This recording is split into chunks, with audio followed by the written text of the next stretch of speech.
Assalamualaikum warahmatullahi wabarakatuh. Halo semuanya, selamat pagi, selamat siang, selamat sore, dan selamat malam. Perkenalkan, saya Dewina Nijafairus dari absen 11 kelas 10D. Jadi hari ini saya akan mempresentasikan tentang kerajaan Tarumanegara atau kerajaan Hindu tertua di tanah Pasundan.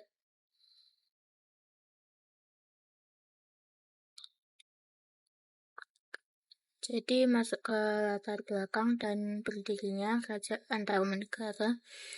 Jadi di sini banyak hal yang sangat penting untuk kita bahas secara kritis ya.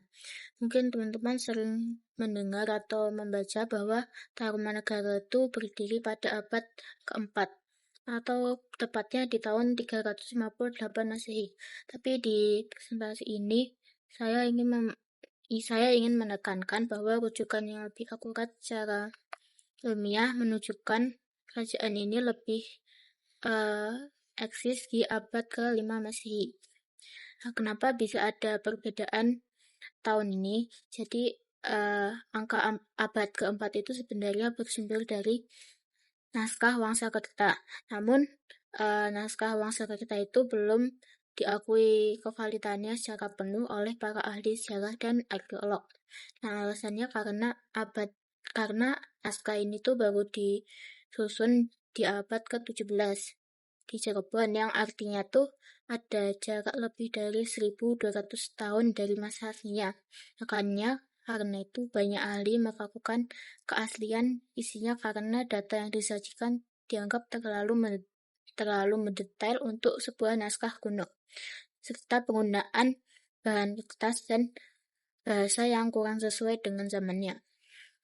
Oleh karena itu, rujukan yang saya gunakan di sini adalah rujukan arkeologis yang valid, yaitu prasasti Tugu dan berita dari Fahyen atau seorang pendeta Tiongkok yang sempat singgah di sana. Nah, kedua bukti ini adalah bukti fisik asli yang sezaman dengan peristiwa sejarahnya. Nah, karena berdasarkan rujukan kuat inilah kita bisa menyimpulkan bahwa Tarumanegara itu baru berdiri di abad ke-5 Masehi.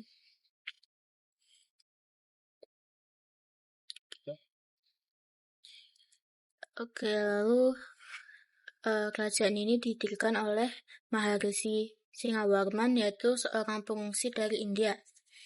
Nah, lalu nama Tarumanegara sendiri berasal dari kata tarum yang berarti tanaman nila dan negara yang berarti negara.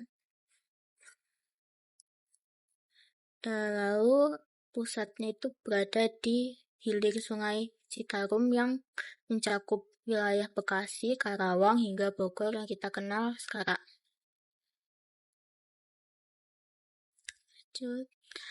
Lalu ini ada raja-raja yang menjabat selama masa Tarumanegara. Yang pertama yaitu ada Jaya Singawarman yang mendirikan. Lalu yang kedua ada Dharmayawarman. Yang ketiga ada Purnawarman yang mencapai puncak kejayaan. Yang keempat ada Wisnuwarman. Yang kelima ada Indrawarman. Yang keenam ada Chandrawarman.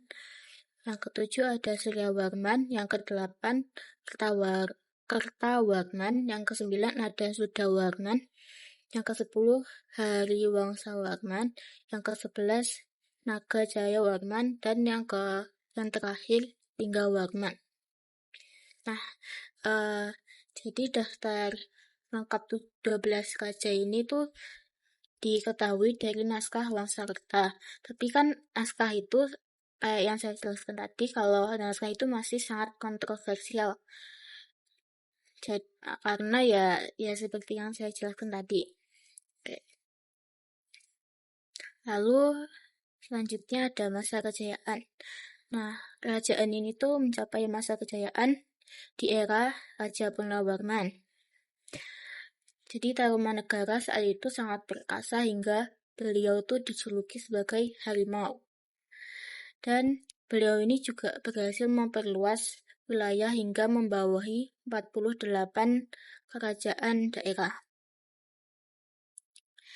Lalu salah satu pencapaian terbesarnya yaitu melakukan penggalian Sungai Gimati dan Chandrabaga yang panjangnya tuh hingga 12 km, yang tujuannya untuk mengirigasi sawah dan mencegah banjir untuk pertama kali di Nusantara. Nah, hebatnya itu proyeknya itu hanya selesai dalam 21 hari. Nah, setelah proyeknya selesai, Raja Purnawarman mengadakan ritual besar dengan menyedekahkan 1.000 ekor sapi kepada kaum Brahmana. Nah, angka 1.000 sapi itu kan banyak banget kan ya. Jadi, jika dihitung dari era sekarang, kan harga satu ekor sapi itu sekitar 20 juta rupiah. Lalu, jika dikalikan dengan 1.000 ekor sapi, berarti itu nilainya setara dengan 20 miliar rupiah. Nah, berarti ini tuh simbol kerajaan Tarumanegara adalah negara yang sangat makmur, kaya, dan memiliki stabilitas ekonomi yang sangat kuat. Oke, lalu selanjutnya ada masa kemunduran. Nah, jadi kerajaan Tarumanegara itu mengalami masa kemunduran pada abad ke-17 Masehi. Setelah wafatnya Raja Linggawarman. Lalu setelah itu tahtanya kan jatuh ke tangan menantunya yaitu Tarusbawa. Namun Tarusbawa itu mengubah nama kerajaannya menjadi Kerajaan Sunda. Nah, keputusan ini menyebabkan wilayah Galuh memisahkan diri dan menandai berakhirnya era Tarumanegara.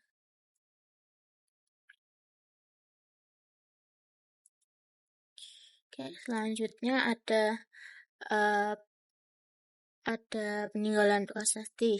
Jadi keberadaan kerajaan ini tuh disertai dengan bukti peninggalan berupa 7 prasasti. Yaitu yang pertama ada prasasti Ciareten yang memperlihatkan ukiran telapak kaki raja sebagai simbol penjelmaan Dewa Wisnu. Lalu yang kedua ada prasasti Jambu, yaitu yang berisi pujian atas keberanian raja yang kebal senjata musuh. Yang ketiga ada prasasti Kebun Kopi dengan ada ukiran telapak kaki Gajah Airawata yang menyimbolkan kekuatan militer pada saat itu. Lalu yang keempat ada prasasti Tugu yang merupakan catatan paling lengkap tentang pembangunan sungai dan sedekah sapi.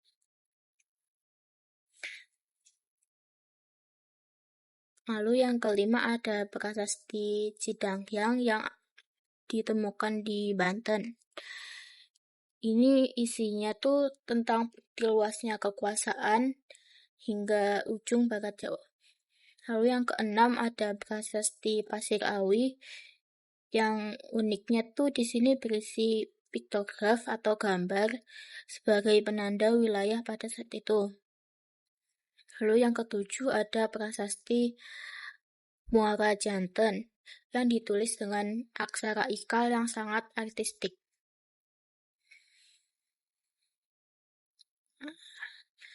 Lalu kerajaan Tarumanegara juga memiliki peninggalan berupa situs.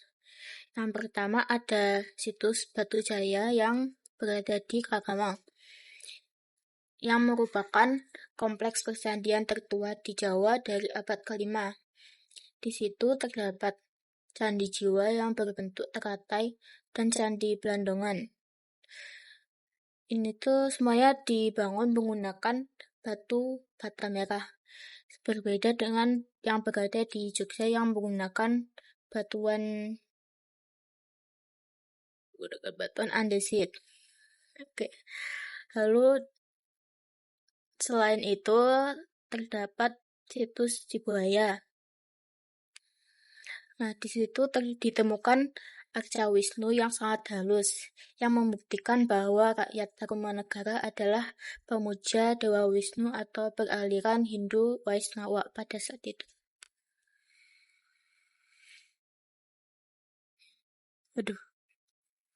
Oke. Jadi ini ada sumber-sumber yang saya pakai untuk menjelaskan PPT dari saya.